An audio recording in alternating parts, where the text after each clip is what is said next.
Tenho certeza que você já presenciou ou talvez tenha vivenciado aquela famosa cena dos filmes e propagandas de a criança correndo, jogando as coisas no chão e gritando dentro do supermercado, porque quer alguma coisa e a mamãe não quer dar. Bom, nem vou colocar minha opinião sobre isso. Mas é algo que incomoda a todos nós, não é verdade? Eu sou a Renata Miceli, sou psicóloga, hipnoterapeuta e escritora, e hoje nós vamos falar a respeito deste assunto, a rebeldia das crianças e o que pode estar por trás deste comportamento. Pessoal, primeiramente é importante a gente entender que a criança está em processo de construção durante todo o seu período de infância, né?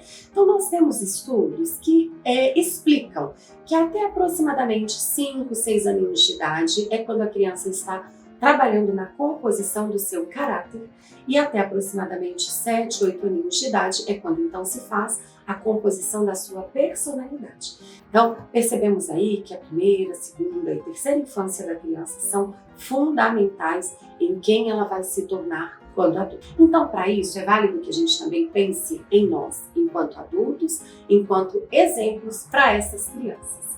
E chegamos então nas atitudes de rebeldia. O que leva uma criança a agir de forma rebelde? Bom, uma das principais questões que podem refletir em atitude de rebeldia é um sentimento de não ser aceita, é uma necessidade de chamar a atenção, é às vezes a chegada de um irmãozinho mais novo, ou talvez a mudança de escola, a mudança de um vovô e de uma vovó para um lugar mais distante. Então, tudo isso são fatores que incorrem na criança esta reação de rebeldia, mas que traduzem um sofrimento. Tem algo de errado acontecendo internamente com essa criança. Tem algo que ela não está sabendo lidar. Então, é importante que a gente entenda isso. E, para isso, precisamos ter um diálogo aberto, estimular a criança a sentir confiança em desabafar com a gente do que ela está sentindo. Muitas vezes as crianças têm dificuldade de dizer como recursos. Inicialmente a gente pensa na terapia. E sim, a terapia infantil é extremamente benéfica para lidar com esse tipo de situação. Mas também precisamos lidar com a realidade de que nem todos podem arcar com um acompanhamento psicológico do seu filho. Então, a gente pode, enquanto responsáveis, enquanto pais, enquanto tios, cuidar dessa criança e tentar entender o que está acontecendo com ela. Para isso, é importante que a gente tenha um diálogo aberto, converse com a sua criança, estimule nela a sensação de confiabilidade em você, para que ela possa sentir que este sentimento dela está sendo acolhido. Temos muitas atividades, colorir, desenhar, onde a criança pode também trazer essas reflexões para a gente, as cores que ela usa, a agressividade que pode ter no desenho, o que esse desenho quer dizer. Então, isso também é muito favorável para estimular esta proximidade com o seu filho. Muitas vezes a criança ainda é pequenininha, 3, 4 aninhos, ela não consegue fazer um desenho estruturado, mas pergunte para ela, o que você desenhou? O que está aqui? O que isso significa? Ixi, eu não consegui entender muito bem. O que esse risquinho aqui é mesmo? Porque são coisas que a criança sente que a atividade dela foi acolhida e, consequentemente, a emoção dela também será, né? Então, esses são recursos muito simples, mas extremamente eficazes para que a gente consiga entender o que está se passando no coraçãozinho dessa criança. Então, falando de comportamento, agora a gente vai olhar para o outro lado dessa equação, que é o comportamento do papai, da mamãe, daquela pessoa que fica com a criança todos os dias, e como nós podemos, ainda que silenciosamente, estimular a criança a ter atitudes de rebeldia. O principal ponto que a gente precisa refletir está relacionado a limite. Muitas pessoas entendem o limite como algo ruim. Não é.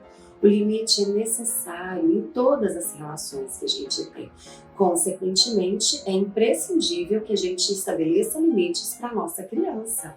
Muitas vezes a gente fala, se não aprende em casa, vai aprender com a vida. E aprender com a vida é muito mais desafiador. De fato é. Se uma criança não aprende limite, respeito, normas e regras dentro de casa, ela vai aprender isso na escolinha, ela vai aprender com um coleguinha, e isso às vezes vai impor para essa criança um sofrimento muito maior, né? Então, entendendo essa questão de limite, é importante que a gente observe o nosso comportamento. Como nós estamos ensinando através da linguagem não verbal para os nossos filhos, para os nossos sobrinhos, para as nossas crianças. Então, muitas vezes a gente fala, criança, o lugar de comer é na mesa, não faz isso, não põe o sapatinho em cima do sofá. E às vezes a gente faz tudo isso. Então, gente, é muito relevante que a gente entenda a nossa responsabilidade nas atitudes rebeldes dos nossos filhos, tá? Porque muitas vezes eles estão gritando atenção. E esse grito de atenção, às vezes, pode ser justamente pela identificação. Toda criança quer ser amada, toda criança quer ter identificação com o papai e com a mamãe. Então, quando ele vê um comportamento que é padrão do papai e da mamãe, ele tende a repetir esse comportamento de uma forma natural. Então, às vezes, essa reflexão é para isso. Às vezes, nós estamos estimulando de uma forma equivocada, e aí, obviamente, não é intencional, aos nossos filhos agirem de uma maneira que não é saudável. Então, papais, mamães responsáveis pela educação das crianças, vamos refletir sobre isso. Como nós temos nos colocado como inspiração para os nossos filhos, tá bom? Eu deixo essa reflexão para que a gente entenda o nosso papel e a nossa responsabilidade nessa atitude rebelde das nossas crianças e principalmente que é possível com uma simples mudança de comportamento a gente estabelecer uma mudança também nos nossos filhos. É rebeldia? É um problema? É estressante? Não necessariamente. É algo que a gente precisa olhar, mas que também é necessário que a gente naturalize para que a gente lide com isso de uma forma simples e não descalando, ficando louco, ficando rebelde, igual a criança lá dentro do supermercado. Papai e mamãe, conversa difícil essa, né? Eu sei que é desafiadora, mas fiquem tranquilos, busquem ajuda, tem muitos vídeos que podem ajudar. Às vezes a terapia é um caminho, muitas vezes a gente entende que precisa colocar a nossa criança na terapia, mas às vezes a reflexão que vem de nós mesmos e o nosso processo de autoconhecimento, ele influencia positivamente nessa relação. Então, busquem ajuda. Se precisarem de alguma informação, contem comigo, deixem seus comentários, deixem as suas perguntas, que eu vou ter muito prazer de te ajudar. Muito obrigada por vocês terem ficado até aqui. Se você gostou do conteúdo, se entender que ele é relevante para outras pessoas, eu te peço que compartilhe, deixe seu like e se inscreva no canal. E vamos juntos construir conhecimento de forma descomplicada.